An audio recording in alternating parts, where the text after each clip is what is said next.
ამერიკელებს ასეთი გამოთქმა აქვთ. In the middle of nowhere. არსაითობის შუაგულში. მოდით ასეთი სახლიც ნახოთ. პირდაპირ გზის პირას დგას.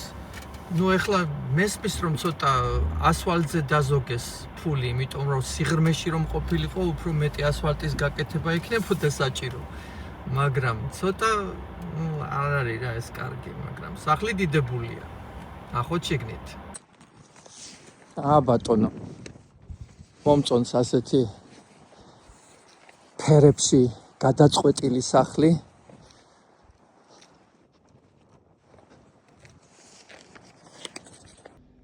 სახლი კი ულამაზესია. მიყვარს ესეთი სახლები, ძალიან თანამედროვე. როგორ ლამაზად იშლება სამზარეულო და living room-ი, გაერთიანებული სივრცე. ასე ადამიანი 90% თავისი დროის ატარებს აქ. დანარჩენი ახლა, როდესაც გძინავთ, რა მნიშვნელობა აქვს? მაინც ვერ ხედავთ ვერაფერს. გადის საძინებელში, ეს სტუმრების საძინებელი. თავარი საძინებელი ოთახი, მშვენიერია. და მთავარი სააბაზანო. ძალიან გემრიელი სახლია.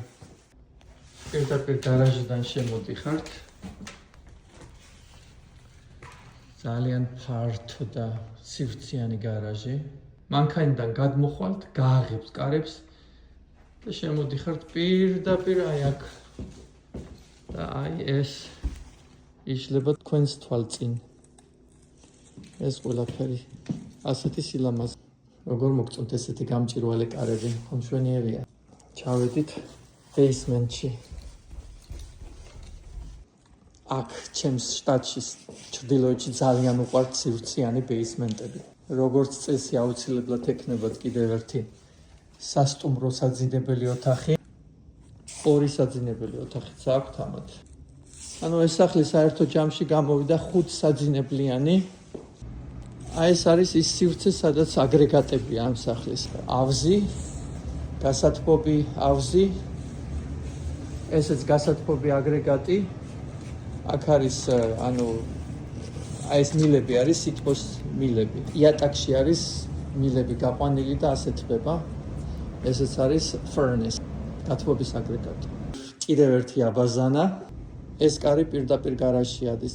ძალიან კარგი რამეა, იმიტომ რომ თუ რაღაცა გაქვს ჩამოსატანი, პირდაპირ აქ ჩამოვიტანო. როგორ ფიქრობთ? რა ფასი აქვს ამ სახლს?